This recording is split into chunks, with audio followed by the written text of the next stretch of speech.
The biggest project of every year we put together. This year's the biggest we've ever done. The Moments of the Year list came up and is with you as of yesterday. That is now up on a YouTube, which is a video sharing website near you. Possibly very close because you're currently watching this on YouTube on a different channel, as they call them. Or somebody has ripped this from YouTube and shared it somewhere else. That's true. Hopefully that's not happened. If you've done that, you're a bastard. So we went and made a list of the best moments of the year. This is something we've done In rugby. In rugby, though we did veer away from that more than you'd think. We have been putting this list together every year since 2021. It was something I wanted to do in 2020 as well, but I ended up doing an awards thing because I didn't have a comprehensive enough list, and something I very much had in my head like from a long way out, and for a couple of years before we were able to do it. And it then, 2021, 2022, 2023, and now 2024, it's become a real staple. It's something, I've had a bunch of messages at the start of December, people looking forward to seeing it, and people excited about it. So that's been really nice. It's become a bit of a staple in the kind of rugby calendar that people. It's always nice for people like tag you and stuff saying, this one's for the Moments of the Year list, lads. Yeah. I always quite enjoy that when people see like a dog on the pitch or something like that. Yeah. And they know what to expect from the end of year video. And so we have just finished that video for this year. We thought we'd reflect on making the list, on the work that's gone into it, because it's been a bloody lot, and how it came together, how we decided on the final order, what went into that, what went into the process, and what was excluded and didn't make the list, what was missed out along the way. Yeah, so the thing that probably gets lost in when you're watching a video is that you can see that a lot of work goes into it. The thing that probably gets lost is the fact that we are doing that work all the way throughout the year, rather than just sitting down one day and going, right, what was good in rugby this year? Yeah. That every single weekend where there's rugby happening, and somewhere there's not rugby happening, whenever there's stuff shared online, stuff sent to us. I often cover Twitter, which you don't use. You cover stuff like Reddit, which I don't use. Sometimes we cover each other's backs and figure out certain bits of the internet the other person won't see. I think, for example, there's a lot more times where I might see something that's happened at amateur level, and share that. Whereas oftentimes, there's games that I've not watched that you've seen live and gone, this was a really good moment. Yeah. And so we cover a lot of bases between us, and we are constantly messaging each other going, this Moments of the Year, yes or no? Yeah. Or should we just put it on the long list and cull it further down the line if need be? So the long list normally comes in, in past it's been about 40 pages of just links. How many do you think you get in a page? You're probably looking around 15, 12, 10 to 15 Do on the a maths. page. So there are hundreds, if not thousands, of things coming in. There's loads more we consider and then don't even put on the long list. We got more selective over the long list this year because there were some things in past years where they had been longer. This year it was probably 700 pages shorter than it has been before, because we've just got a feel for what doesn't make the list now and what doesn't cut. Which is ironic considering how much longer this year's video is. Which is that we've been more selective. I think because we've been so much more selective over the course of the year leading into this, and we've been more ruthless culling it, because often it's been the case where we've had a list together that we've liked the look of, then we've got into the actual process of making the video, and there's things that, sometimes you can't find the footage, which we managed to find the footage for everything this year that we wanted, which some of that took a lot of work. Yeah. Weirdly, Chiefs versus Moana Pacific was the most difficult time to It took you 4 days to get the footage of that. That was an absolute nightmare to get hold of a decent copy of that. And even then, the footage freezes slightly at the one moment we want, but it's okay. We got around it. We managed to get that in the end. There's times where we have to ask friends of the channel to help us with footage of stuff. And sometimes you'll see something and you go, oh, I remember this one. You see the title that we put next to it on the list, where you go Mad Dupont Pass or whatever it is. And you go, oh, I remember this one. You click on it, it's this tweet has been deleted. Yeah. And you're right, we need to find out what game that was. We need to then track it down and find it and dig through it. Yeah. Finding Snoop Dogg and Dupont took me a few hours, going through that and trying to find that clip again. There was one that was difficult for me there was one Pro Day 2 game where the guy was running down the wing and he does the little tap in field to his mate who's running onto the ball. I had a portrait rather version of that, and I wanted a landscape version to cover the full screen, right, rather than just zooming it in, because I tried that and I was like, this is poor quality. Often, so I wanted a version of this, and I was like, right, okay, what team's he playing for and what team he's playing against? Because the tweet was in French, I translated it, and I found what team he was playing for, and then I was like, right, I recognise that kit, but it's just a red kit. There's loads of teams that could be. So I had to go through this fixture list, find out who the fullback who scored it was, what games he scored in, and then who the opposition was, and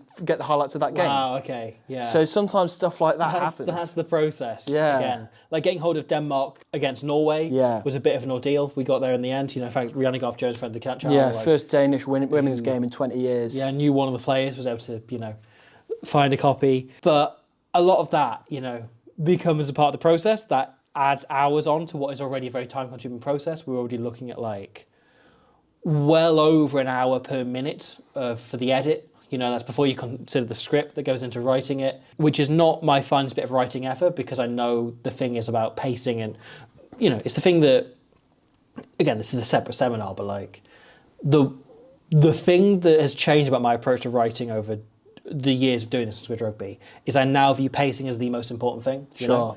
And the only thing I'm thinking about when doing the Moments of the Year list is keeping the pacing up and keeping it in a way that you're not bored and switching off. And that actually plays its part in the actual tiering of the list, doesn't it? So it starts as often, we will have a list there. And often things will just change because we'll just go, well, we've got 2 moments that like this together, or we've got 2 things that don't work here. And or sometimes you just can't move things about. Sometimes they have to be together, but... or you want a little run. I feel okay, momentum's starting to go a bit. We've had a couple of sloppy moments in a row. What we want to do now is have a run of short, sharp, funny things, and that becomes it as much as anything. It's about you, as much as anything, you want to get the list in an order that is entertaining to watch. That's it. And it's not just, is this try better than this pass that comes below it? Okay, we'll put it above it. It's not that. It is more, okay, we've not had a great try in a while. We haven't had a big hit in a while. And ironically, there was only one big hit on the whole list this year, wasn't there? Which is a rarity. There's a few try-saving tackles. But that's true. Usually that's quite an entertaining thing in rugby. But for some reason this year, it's just not been as big a thing, which is a pure coincidence, isn't it? But it is that there's a lot of moments that aren't actually on a rugby pitch. Yeah. Where it is... 3 All Black front row forwards find a one-piece card. And just funny stuff like that, somebody says something funny on a podcast that's nothing to do with rugby. Yeah. Rugby player releases a single. There's stuff like that where it is you want to break those up, but at the same time you want to break up all the fun passes, the fun tries, the weird stuff that happens on the pitch, the really amateurish stuff, the ball going backwards when someone tries to kick it, all that kind of stuff. And it's the other tricky thing, right, is we have traditionally locked the list between the 2 rounds of European rugby that happen in December. So we tend to miss the second week of Europe. Though one moment from there always squeezes its way in because something always goes wrong. Something always goes wrong. Something always goes wrong in the list, and we have to cut a moment, we have to take something out, we can't find the footage or whatever. And a moment from that European weekend, we pick the best moment that normally just goes in there. It's like Jack Noel's finish came in because we had a problem with numbers, basically. And I miscounted when writing the script somewhere, and then it took so long to work out where we missed the moment, what had happened. In the end, worked out literally as we're about to finish the video, it was the Japanese wheelchair rugby team we'd missed, I hadn't written up, I hadn't included, but I counted wrong somewhere. And sometimes those things just happen. And the upshot was Jack now got in instead of the Japanese rugby wheelchair team. Which is funny as well, because that sometimes means you have to move something up 50 places. Yeah, so we almost had one thing that almost moved up 60 places just to find somewhere else it could fit, because we had to move it around to make the numbers work. And it becomes a whole construct, because the whole thing is so alive and moving, but also when something's locked, it kind of has to be locked. I think we start actually putting it into an order. Usually we start on that kind of in November-ish. So around but that's September, a rough, October, very rough before order. the Autumn Internationals, we'll normally do a big cull, and we'll cut off some moments that won't be there. Come up with a shorter list, which I'll share for Patreons. That will of course vary next year, because next year is both Lions year and World Cup year. Yeah. Because with the Women's World Cup and the Men's Lions Tour, with the Women's World Cup happening in the autumn, we'll get to a point where it's right, we are not even halfway through our list here. Yeah. We had it with the Men's World Cup last year, where we had a really, really long list, and we suddenly were like, right, okay, we know how much is ahead of us here. We know maybe 30 of the 200 moments are going to be from this World Cup. If not more. Yeah. So we need to save room for that. We need to make sure we're cutting, being more ruthless so we can fit those in. Yeah. But at the same time, you need that balance, And this list is very much about things that delight rugby fans more than it is the actual greatest moments. Yeah. I think it changes when you get to the top 10. Yeah. But as one example, right? There is one moment from one game where Ospreys versus Dragons, which I was at, The moment we have in is Ruben Morgan-Williams getting taken off for a HIA when his gum should have been in his sock, and he kicked the ball, and that led to his the smart mouth guard going off. That game was won in the last minute in overtime by a team who'd been 8 points behind with like a minute to go, and had won one game all calendar year, right? That's a great moment. Yeah. But at the same time, we've got a bunch of those around the same placement. Yeah. We've got a bunch of upsets. The Dragons did beat the Ospreys last year. It's not like you can go, it's the first time we beat them in 10 years. So instead you go, well, actually, here's the funny moment from this game. We'll pull it out. That isn't to say we would definitely have a moment from that game, but like, you're not going to have two, are you? Because it wasn't too relevant. It feels disproportionate a little bit, doesn't it? Yeah. And there then becomes a like, Zebra beating Munster is a once in a decade event. But Zebra beating the Ospreys a few weeks later, that isn't really a big deal. They've done it before. They're beating a mid-table side, but the bottom team beating the top team, from the previous season, that is an event, and it's just like being proportional and having that catch-all of your club's best moment, which gets a lot of it out of the way. There's always going to be something we'll miss. Yeah, there's always going to be. There's things we forget. There's things we just don't hear about. There's things that we forget at the end of the year. And like, I do love it when people comment saying like, "Oh, this was my moment," and it's actually something you didn't mention. Yeah. Like, I do really enjoy that, but yeah, naturally we're not going to manage to get to all of that, and for a lot of that, it's because we don't support the team, we don't realise quite how special it is. Yeah. That like it is something that feels a lot more special to the fan of the team who's who are watching it, and that's good. That's a massive part of sport. It's what makes sport great. Is that everybody will see each game in a different light. Absolutely. It's that emotion, that context that's king, and you want to bring a bit of that out whilst also embracing silly little things. Embracing things like the Ruben Morgan-Williams mouthguard shield moment. And that all comes together into a list where it is a process of putting it together into a list and then write it up into a script. The problem is I've got to try and turn it around so quickly that it can't always be the best bit of writing because I'm focused on getting the pacing right, and you can't always come up with like a great one-liner about every moment. Which would be and also thing. It would make the video hours long. Which already is. But the ideal thing is like, ideally, I wish to have a week to write that script, but realistically, it's like 2 days to write. What ended up being, I think it was like 8,000 words or something, which is a lot. And the only thing I like gave myself proper time to write was the Alone Marbit. Like I gave myself an evening to write that, like on its own, and the rest of it was just like banging out in between editing the video and trying to get everything else going and finding footage and it's both being back and forth and also working on Team of the Year and having all those scripts done. Because it is just two of us. There are just two of us. Yeah, there's so much going on. Two potentially very slightly self-indulgent anecdotes I'm going to tell you about Team of the Year. One was there was a game I played in about a month ago at time of release, where my team won 128-0, which was a decent result. That's all right, We did pretty well out of it. But there was How many tries did you personally score? I scored none. How many assists? I was playing 9 and my 10 scored a hat-trick in the second half alone. Oh, that's all right. So at least 3 there. But there was one assist that I threw where one of my mates threw an out-the-back pass to me and I wasn't really expecting the ball and I kind of joggled up to myself and then flicked it out the back, right? And then our winger caught it and scored, ran it in from there.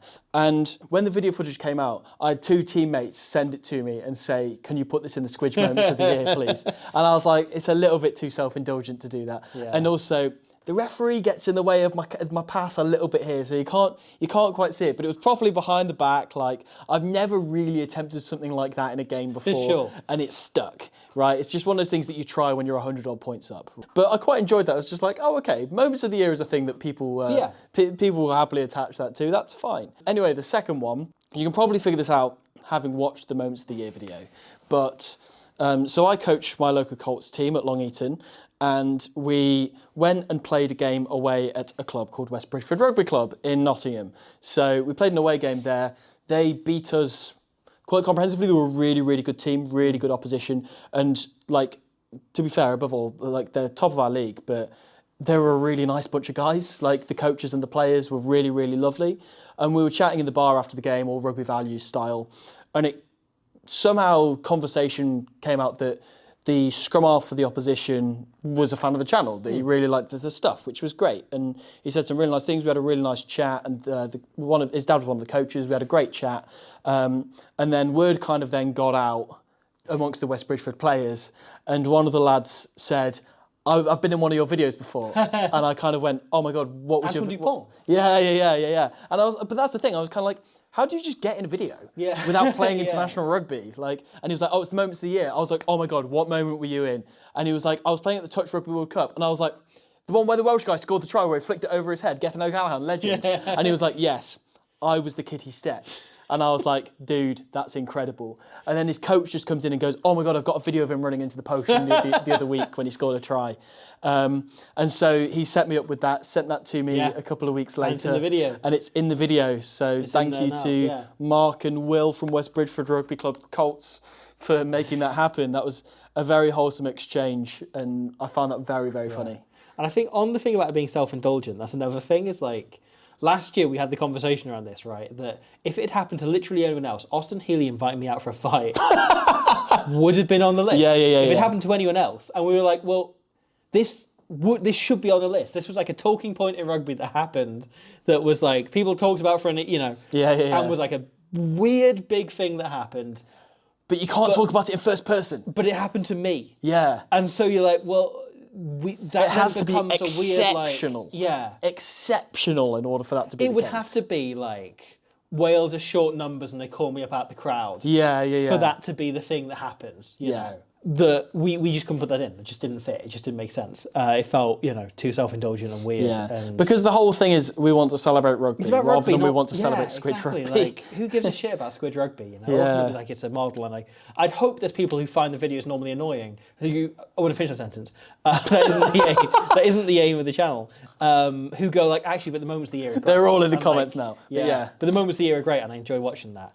I do want to focus in a bit before we, wrap this up too much. The actual decision, right, on that top 10 to land things in particular this year where they are. Okay.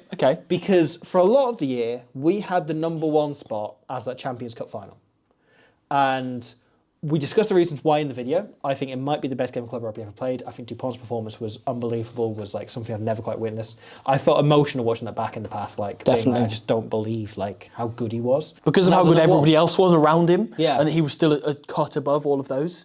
And we initially had the USA bronze medal, I think in 3rd maybe? Second or 3rd, we did. Right up there. We pushed it down. And had Alona Mar wrapped up in that. And then I think we had the decision, as we were putting it into a final list, to go, no, actually, I think Alona Mar's her own separate moment. I think it's her own separate thing. Because she's had too much... you put it beautifully in the script where you said, like, she is the moment. Yeah. I guess if you were to translate it, because obviously Alona Mar's a person, but it is the growth of Alona Mar. It's the explosion of her into a superstar, which has happened this year. Yeah. Like, I know she was already quite famous last year, but like the explosion has happened this year. But she's gone from hundreds of thousands to millions. Exactly. To being the most well-known rugby player. Ever. And it's the most Googled, like all the rest of it. Above Dupont, above Khaleesi, above Grant Williams or whoever else you're saying in the comments.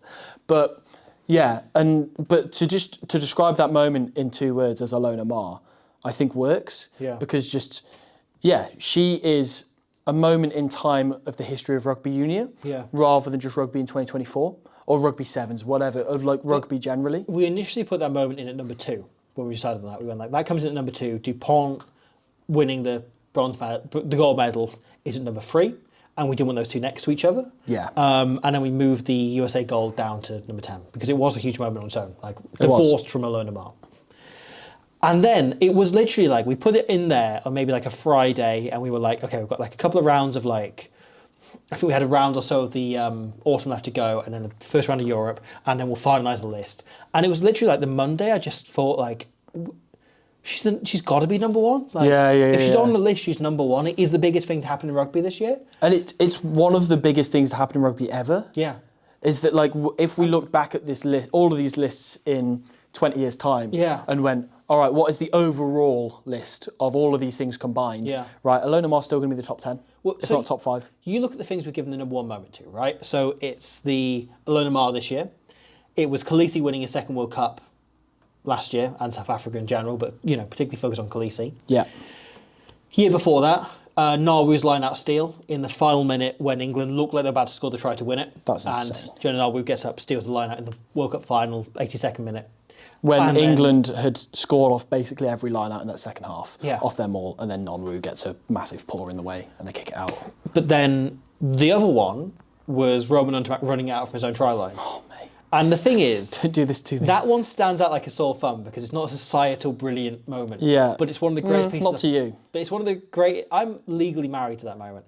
But it is one of the greatest bits of individual play I've ever seen, and it's maybe the most like emotive I've ever like stood up and maybe one of the loudest noise I've ever made as like a neutral in particular. We recorded a 45-minute podcast about that pass. About how good it was, yeah.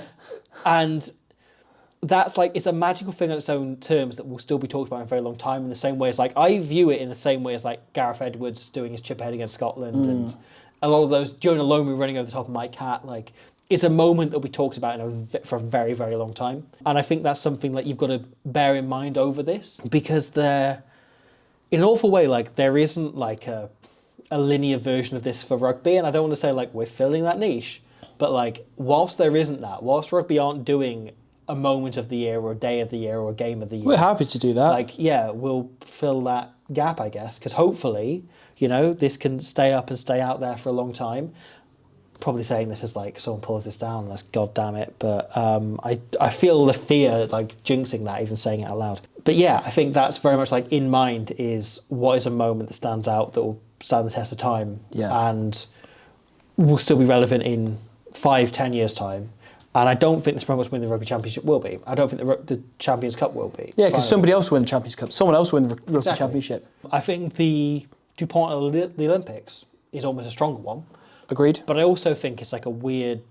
There's something weird about it that's slightly... about it being the number one. But yeah. Maybe sevens. We don't cover as much sevens. I don't know. But yeah, I think that like the moment we knew Alodamar was there, the moment I thought about it for a second, it moved up to number one. Yeah. And I think It's the a rest of the no-brainer. list sort of formed itself. There's some like, I reckon there'll probably be, we're recording this before the list's gone out, but there'll probably be people that are unhappy that the Ireland drop goal, the Kieran Frawley drop goal, I kind of skim over and run over a bit, but everything else on that list has had like a really long detailed explanation, and I thought the drop goal on its own stood on its own better than like, when you look over that list of moments, the drop goal is the one where you go, this needs the least context. Yeah. And so it's the one I gave the least context. Yeah. And there will be some going like, oh, they talk for like 2 minutes about everything else, but ours gets skimmed over. But that was like, again, a pacing decision. Yeah, and that's a phenomenal moment in itself. We went really emotively into that on the video on Ireland South Africa itself, and on Kieran Frawley as the individual, and like how he was the one man who could influence that and make that happen. Yeah. There is a year of stuff that backs all this up as well. Of course, a lot of of course. it's discussed already. But yeah, like that was an incredible moment. But as you say, like if you treat every single moment like that, the video just falls apart and doesn't really work. It becomes dull and repetitive, and also 17 hours long. Yeah. And it's 1 hour 45. Same which with is already a lot and very demanding. In fact, you're watching another 20 minutes. So the Lucas Martins try for Portugal. Again, it's just like, we don't need to describe that try. No. That try describes itself, and Dave Rogers on comms describes it beautifully. Dave Rogers gets into the video so many times. Yeah. There's like one moment in Japan League One where I'm like, is that Dave Rogers again? Is he snuck in again? He always finds a way. He's in doing there. Welsh Prem, he's doing URC, he's doing everything. Power to him. He's brilliant. Absolutely wonderful, yeah. But yeah, I guess, is that everything? Is there anything else you want to add? There's one more thing I want to talk about. Oh, of course. A moment that very controversially didn't make the list. So, look, one of the fixtures of the Moments of the Year list, and probably the thing that most people probably associate it with, it's not the beautiful Dupont moment where, you know, he inspired thousands, if not millions of people to play rugby better. You know, it's none of those. It's none of these huge moments where somebody goes above the odds and wins a game that nobody thought they could ever dream of possibly competing in. No, the thing that people always associate it with is a dog on the pitch! So, there were a few dogs on the pitch in this video. There were a few in last year's video. I think there were more in last year's than this year's. You got a deer on the pitch, though, and a squirrel on the pitch. Deer on the pitch, squirrel on the pitch. These were all brilliant additions to things on the pitch, right? However, there was one moment this year which friend of the channel, Jamie Wall, sent to me on Instagram in like September, October time. And without telling you, I just put it in the Moments of the Year list and I subtitled it, "Look, I know this isn't rugby, but it's absolutely nailed on." Yeah. And it is this clip, I'll have it playing on the side of me here, of a dog running on the pitch during a GAA game. And look, it's getting not so stuck in, Mate. getting involved, making tackles, getting gets the ball. like, this guy has an incredible game. I don't know the rules of GAA, but I know this dog is very, very good at it. So this was in, and I was just like, this has to be in. It's not rugby at all, but usually we allow one rugby league moment or just wheelchair rugby, some kind of offshoot of rugby, you know. And I was like, look, this is nothing to do with rugby, nothing of this. It doesn't have the word rugby in the title, nothing, right? But it's such a good moment that I just want it in there, right? Over to you. I then have written this up. I've recorded the audio, which I think the audio for it went very well. Yeah, I edited completely the lost bad my boy. mind. Yep.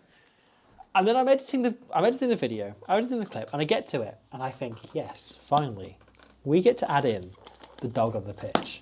This wonderful, brilliant dog on the pitch. Because the other thing about the script, right, is like, I have to try and mentally work out if that clip is 45 seconds long, and there's no commentary on it, then I've got to try and talk for that long, or I've got to try and like fill that time. Because we've both done this such before, where like you're describing a try that has to be on screen for like 12 seconds for you to see it properly, and you go, "Here's this lovely try here," and that's kind of it. Or the other way around, where you know your audio goes, "Oh, and this try here, it's brilliant. Look how good it is. Look how good it is. Look how good it is." And in order to actually like get it, you have to slow it down or show it like 3 times or whatever. So you've done a really, really good job at that, and it makes my life easier. Yeah, it's just trying to like get that right. But anyway, so I filled plenty of time. There was like a minute and a half of this dog on the pitch that I filled out. And then I go to put the footage in, and I notice a caption saying it's a throwback.